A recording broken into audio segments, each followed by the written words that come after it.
Mereka lah yang berkhianat dan keluar dan memecah belah koalisi ini gitu. Ya, ini ancaman serius ya bagi bubarnya koalisi perubahan. Mas Anies sebagai capres nanti yang milih kan rakyat, bukan partai politik. Satu sama yang lain ingin mengatakan poros perubahan ini solid, padahal di dalamnya itu sulit, Pak. Sulit. Nah, inilah karakter asli dari teman-teman ya yang mantan mitra koalisi kami maupun mantan baca pres kami seharusnya. Tak disangka, penantian Demokrat dan PKS berujung kekecewaan. Gimana Pak Mardhani? Saya senyum dulu aja.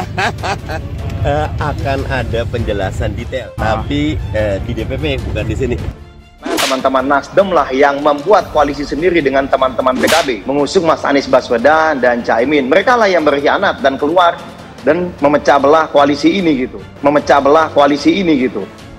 Ya, ini ancaman serius ya bagi bubarnya koalisi perubahan, karena menurut saya salah satu saja partai dukung koalisi perubahan hengkang, maka kemungkinan besar Mas Anies sulit untuk berlayar di 2024. Kalau persetujuan dalam arti kata mengangguk-ngangguk aja kan itu belum tuntas sepenuhnya ya. Kalau Mas Anies menetapkan Mas AHY sebagai cawapres, apakah ada yang ingin pergi? Ya kalau memang misalnya tidak berkeinginan bersama Demokrat, misalnya sampaikan saja terbuka di depan gitu. Jangan kemudian berupaya bersama kami, ternyata begitu ada dapat teman baru, barulah kemudian meninggalkan kami. Satu sama yang lain ingin mengatakan poros perubahan ini solid, padahal di dalamnya itu sulit, Pak. Sulit. Ibarat saudara, ini sudah jadi saudara tiri. Satu sama yang lain itu tidak akur di dalam. Jadi sebenarnya kita udah bisa memprediksi ya dari awal ada hubungan yang menurut saya cukup kurang harmonis ya antara Nasdem dan Partai Demokrat.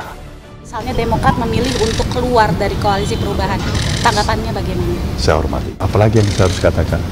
Terakhir minggu lalu pertemuan itu adalah berbicara mengenai jadwal deklarasi. Tidak tahunya ternyata di ujung gini mendadak khianat. Tapi menurut saya wajar aja sih kalau AHY itu ngotot wajar. Karena dia tanpa Demokrat kan Nasdem nggak bisa. Maka posisi Demokrat dan PKS kan menjadi sebuah dilema tersendiri karena merasa ditinggalkan dan merasa dipecah gitu. Kalian lihat kira-kira model saya ini kira-kira ada bakat sebagai pengkhianat atau tidak, kan itu aja. Mas Anies sebagai capres nanti yang milih kan rakyat, bukan partai politik, bukan elit politik. Tapi kemudian untuk hal seperti ini mendadak menikam aja. Cuman kan problemnya kalau tanpa AHY barang ini tak berlabuh. Tak berlabuh itu aja. Jadi saling kuncian maut saja sih sebenarnya.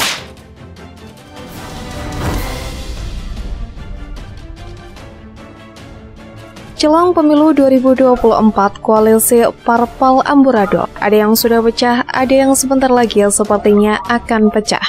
Tidak ada yang solid dalam politik, tidak ada yang sesolid kepentingan.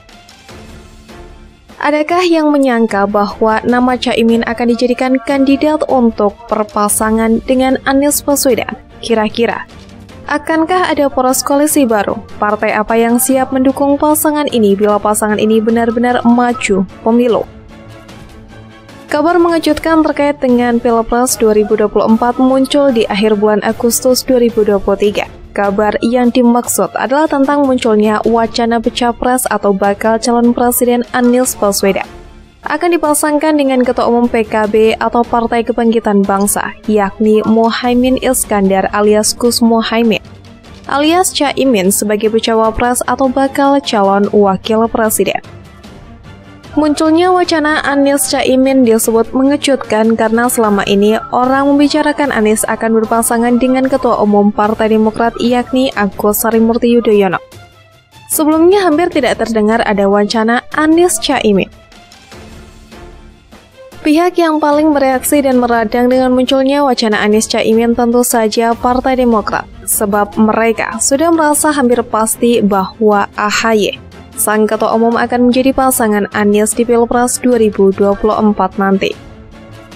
Bahkan sempat beredar bahwa pasangan Anies AHY akan dideklarasikan tanggal 9 September bertepatan dengan ulang tahun Partai Demokrat. Partai Demokrat menyebut bahwa Ketua Umum Partai Nasdem Surya Paloh telah mengambil keputusan sepihak menjadikan Caimin sebagai pendamping Anies. Mereka mengaklaim tidak dilibatkan sama sekali dalam pengambilan keputusan tersebut. Partai Demokrat menyebut bahwa mereka dipaksa menerima penetapan Caimin sebagai pendamping Anies. Partai Demokrat kemudian menyebut bahwa Partai Nasdem dan Anies Baswedan telah melakukan pengkhianatan. Tidak heran jika kemudian Partai Demokrat bereaksi keras dan spontan dengan melakukan tindakan penurunan baliho Anies Baswedan. Pada Kamis malam 31 Agustus, para pengurus Partai Demokrat di berbagai wilayah serempak melakukan take-down semua baliho berbau Anies Baswedan. Dengan demikian, Partai Demokrat berpotensi pecah kongsi dengan Partai Nasdem dan PKS. Partai Demokrat mungkin saja akan keluar dari koalisi perubahan. Mengenai munculnya wacana Anies Caimin, Ketua Umum Partai Nasdem Surya Paloh menyebut hal itu baru sebatas angguk-anggukan saja, hal itu belum diformalkan. Surya Paloh juga mempersilahkan jika akhirnya Partai Demokrat keluar dari koalisi perubahan. Surya Paloh akan menghormati keputusan itu. Sebelumnya memang sempat beredar kabar bahwa Surya Paloh kurang sreg dengan pilihan Anies Baswedan memilih AHY sebagai bacawa presnya. Surya Paloh dengan Partai Nasdemnya terlihat mengulur-ngulur waktu dan menunda-nunda deklarasi Anies AHY. Padahal PKS dan Partai Demokrat sudah berulang kali mendesak agar segera melakukan deklarasi. Kabar tersebut dibeberkan oleh Sekretaris Jenderal Partai Demokrat sekaligus anggota Tim 8 Teguh Rifki Harsha. Rifki Harsha bahkan juga menyebut Ketua Umum Partai Nasdem Surya Paloh telah menunjuk Ketua Umum PKB Muhaimin Iskandar atau Caimin sebagai cawapres Anies. Ia mengungkapkan keputusan itu diambil setelah Surya Paloh dan Caimin bertemu di Nasdem Tower Gundedia Menteng, Jakarta. Secara sepihak, Ketua Umum Partai Nasdem dan Surya Paloh tiba-tiba menetapkan Ketua Umum PKB Muhaimin Iskandar sebagai cawapres Anies tanpa sepengetahuan Partai Demokrat dan PKS, ujar Rifki dalam keterangannya. Rifki mengatakan Surya Paloh pada hari yang sama langsung memanggil Anies untuk menyampaikan keputusan tersebut. Esok harinya, Anies mengatakan informasi itu pada Demokrat maupun Partai Keadilan Sejahtera yang merupakan bagian dari pendukungnya. Melainkan terlebih dahulu mengutus Sudirman Said untuk menyampaikannya, ujarnya. Rifki pun menganggap tindakan tersebut adalah wujud pengkhianatan Nasdem atas Anies Baswedan di piagam pembentukan KPP. Menurut Rifki, Anies sebelumnya telah menentukan AHY sebagai cawapres pendampingnya. Hal itu dinyatakan Anies secara langsung kepada AHY pada 12 Juni. Saat itu, Partai Demokrat disebut akan menjalin komunikasi dengan Partai Demokrasi Indonesia Perjuangan atau PDIP. Di masa-masa itulah, sejumlah parpol sahabat mendekat dan membuka komunikasi politik dengan Demokrat. Itulah Anies justru tegas telah menentukan pilihannya. Menurut Rifki, Anies disebut mendapatkan arahan dari ibu dan guru spiritualnya untuk segera memilih AHY sebagai cawapresnya.